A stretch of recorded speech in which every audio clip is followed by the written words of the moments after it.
Assalamualaikum warahmatullahi wabarakatuh. Kami dari kelompok 4 akan mempresentasikan hasil kerja kami untuk memenuhi tugas mata kuliah imuno dan hematologi dengan materi tentang tulang dan penyakit autoimun rheumatoid arthritis dengan beranggotakan saya sendiri Diki Suherlin, Robi Armando, Aprianto Nurpais, Krisnawati, Dia Mayang Anggit, dan Mega Septina. Anatomi dan struktur tulang manusia. Struktur tulang. Tulang merupakan kerangka tubuh yang menyebabkan tubuh dapat berdiri tegak. Tempat melekatnya otot-otot sehingga memungkinkan jalannya pembuluh darah.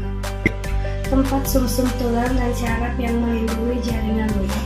Juga tulang merupakan organ yang dibutuhkan manusia untuk mengangkat dan membawa barang-barang yang berat. Intinya, tulang adalah organ yang dibutuhkan untuk melakukan aktivitas sehari-hari. Secara anatomi, dilihat dari bentuknya, tulang terbagi menjadi dua. Satu, tulang pipi. Yang termasuk ke dalam tulang pipi adalah tulang-tulang kepala, tulang rahang, dan lain-lain. Kedua, tulang panjang. Yang termasuk ke dalam tulang panjang yaitu tulang-tulang lengan, tulang punggung, dan lain-lain. Bagian luar tulang, bagian yang keras disebut tulang kortikal, di mana bagian ini sudah mengalami klasifikasi sehingga terlihat sangat kokoh, kompak, dan kuat. Sedangkan bagian dalam yang berpori dan berongga disebut tulang trabekular. Bagian ini belum terklasifikasi sempurna sehingga bersifat porus atau berpori. Tulang adalah jaringan hidup dengan matriks protein kolagen yang telah diresapi oleh garam-garam mineral, khususnya fosfat dan kalsium. Tulang menyokong tubuh dan memegang peranan penting pada homeostasis mineral. Protein dalam serabut-serabut kolagen yang membentuk matriks tulang adalah kompleks. Tulang dewasa terdiri dari 30% bahan organik hidup dan 70% endapan garam. Bahan organik disebut matriks dan terdiri lebih dari 90% serat kolagen dan kurang dari 10% protoglikan atau protein plus poloskarida. Sel-sel disebut secara massal di sumsum tulang merah pada waktu kelahiran, tulang spinosal yang pada usia ini terbatas jumlahnya, dan rongga-rongga sumsum tulang-tulang panjang berisikan sumsum tulang merah atau pembentukan darah. Pada usia 7 tahun, jumlah tulang spiniosa bertambah secara serentak dan sumsum tulang merah meluas ke dalamnya, tetapi menyusut dari rongga-rongga sumsum untuk digantikan oleh sumsum tulang kuning di dalam tulang-tulang anggota badan. Setelah itu, sumsum merah hanya terbatas pada rangka aksial tulang tengkorak, ruas tulang belakang, giga, sternum, tulang panggul, dan ujung atas femur dan humerus. Rheumatoid arthritis adalah penyakit autoimun progresif dengan inflamasi kronik yang menyerang sistem muskuloskeletal, namun dapat melibatkan organ tubuh secara keseluruhan, seperti yang ditandai dengan pembekakan, nyeri, serta destruksi jaringan sinovial yang disertai gangguan pergerakan diikuti dengan kematian prematur.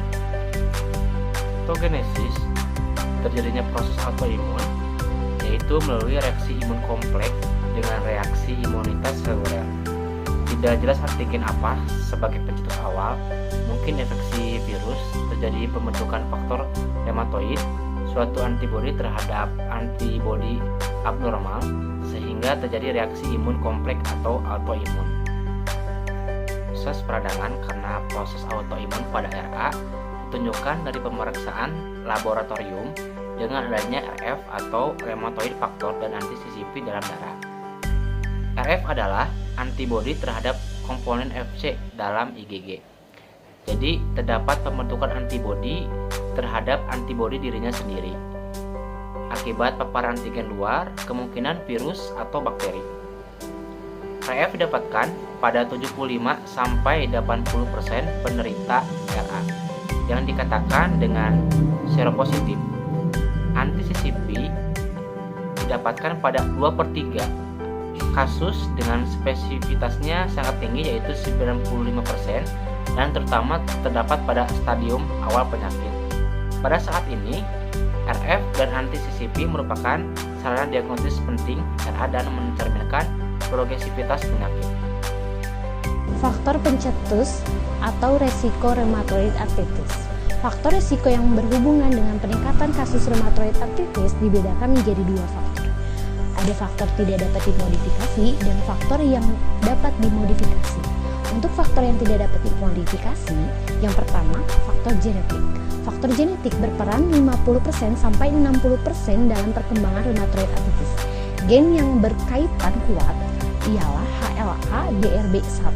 Selain itu juga ada gen tirosin fosfatase PTPN22 di kromosom 1. Perbedaan substansial pada faktor genetik rheumatoid arthritis terdapat di antara populasi Eropa dan Asia. HLA-DRB1 terdapat pada seluruh populasi penelitian, sedangkan polimorfisme PTPN22 terdapat pada seluruh populasi Eropa dan jarang pada populasi Asia. Selain itu, ada kaitannya antara riwayat dalam keluarga dengan kejadian rheumatoid arthritis pada keturunan selanjutnya. Yang kedua, rheumatoid arthritis biasanya timbul antara usia 40 tahun sampai 60 tahun. Namun, penyakit ini juga dapat terjadi pada dewasa, tua, dan anak atau rheumatoid arthritis juvenile. Dari semua faktor keturunan adalah yang terkuat. Prevalensi dan beratnya rheumatoid arthritis semakin meningkat dengan bertambahnya usia. Rheumatoid arthritis hampir tidak pernah pada anak-anak, jarang pada usia di bawah 40 tahun dan sering terjadi pada usia di atas 60 tahun. 3. Jenis kelamin. Rheumatoid arthritis jauh lebih sering pada perempuan dibanding dengan laki-laki, dengan rasio 3:1. Meskipun mekanisme yang terkait jenis kelamin masih belum jelas, perbedaan pada hormon seks kemungkinan memiliki pengaruh. Faktor pencetus rheumatoid arthritis yang dapat dimodifikasi. Yang pertama, gaya hidup. A. Status sosial ekonomi. Penelitian di Inggris dan Norwegia menyatakan tidak terdapat kaitan antara faktor sosial ekonomi dengan rheumatoid arthritis. Berbeda penelitian di Swedia yang menyatakan terdapat kaitan antara tingkat pendidikan dan perbedaan paparan saat bekerja dengan risiko rheumatoid arthritis. B. Merokok.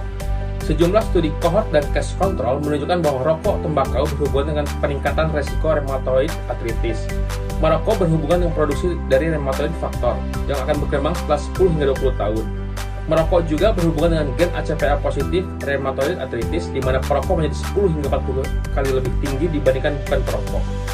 C. Diet. Banyaknya isu terkait faktor resiko rheumatoid arthritis, salah satunya adalah makanan yang mempengaruhi perjalanan rheumatoid arthritis. Dalam penelitian Patterson dan kawan-kawan, isu mengenai faktor diet ini masih banyak ketidakpastian. Penelitian tersebut menyebutkan daging merah dapat meningkatkan resiko rheumatoid arthritis, sedangkan buah-buahan dan minyak ikan memproteksi kejadian rheumatoid arthritis. D. Infeksi. Banyaknya penelitian mengaitkan adanya infeksi Epstein-Barr virus karena virus tersebut sering ditemukan dalam jaringan synovial pada pasien rheumatoid arthritis. E. Pekerjaan. Jenis pekerjaan yang meningkatkan resiko rheumatoid arthritis adalah petani, pertambangan yang terpapar dengan banyak zat kimia. Yang kedua, faktor hormonal. Hanya faktor reproduksi yang meningkatkan resiko rheumatoid arthritis, yaitu pada perempuan dengan sindrom polikistik ovari, siklus menstruasi irreguler. 3. Bentuk tubuh. Resiko rheumatoid arthritis meningkat pada obesitas atau yang memiliki indeks massa tubuh lebih dari 30. Epidemiologi dari rheumatoid arthritis. Untuk prevalensi penyakit ini memang masih bervariasi antara satu populasi dengan populasi lainnya. Untuk di wilayah Eropa ditemukan prevalensi rheumatoid arthritis itu sebesar 1%, di Prancis 0,3%, Inggris dan Finlandia 0,8%, dan di wilayah Amerika Serikat 1,1%. Untuk di wilayah Indonesia sendiri, dari survei epidemiologi yang dilakukan di wilayah Bandungan, Jawa Tengah, didapati prevalensi sebesar 0,3%. Dan untuk di wilayah Malang, untuk penduduk yang berusia di atas 40 tahun, didapati prevalensi sebesar 0,5%. Kemudian, untuk di Poliklinik Rheumatologi RSCM Jakarta pada tahun 2000 ditemukan kasus baru rheumatoid arthritis itu sebesar 4,1%. Sedangkan di Poliklinik Rheumatologi Hasan Sadikin Bandung didapati prevalensi sebesar 9% dari seluruh kasus rematik baru pada tahun 2000 hingga 2002. Kemudian untuk data epidemiologi sendiri di wilayah Indonesia tentang penyakit rheumatoid arthritis ini memang masih terbatas. Namun data terakhir dari Poliklinik Rheumatologi RSCM Jakarta menunjukkan bahwa jumlah kunjungan pasien penderita rheumatoid arthritis itu selama periode Januari sampai Juni 2007 sebanyak 203 pasien dari jumlah keseluruhan, yaitu 1.346 pasien. Nainggolan pada tahun 2009 memaparkan bahwa Provinsi Bali memiliki prevalensi penyakit rematik di atas angka nasional, yaitu 32,6%. Namun tidak terperinci secara detail jenis rematik apa yang terjadi. Sedangkan pada penelitian yang dilakukan oleh Syuasa pada tahun 2013 memaparkan bahwa rheumatoid arthritis adalah peringkat 3 teratas diagnosa medis utama para lansia yang berkunjung ke tempat pemeriksaan kesehatan dan pengobatan gratis di salah satu wilayah pedesaan di Bali.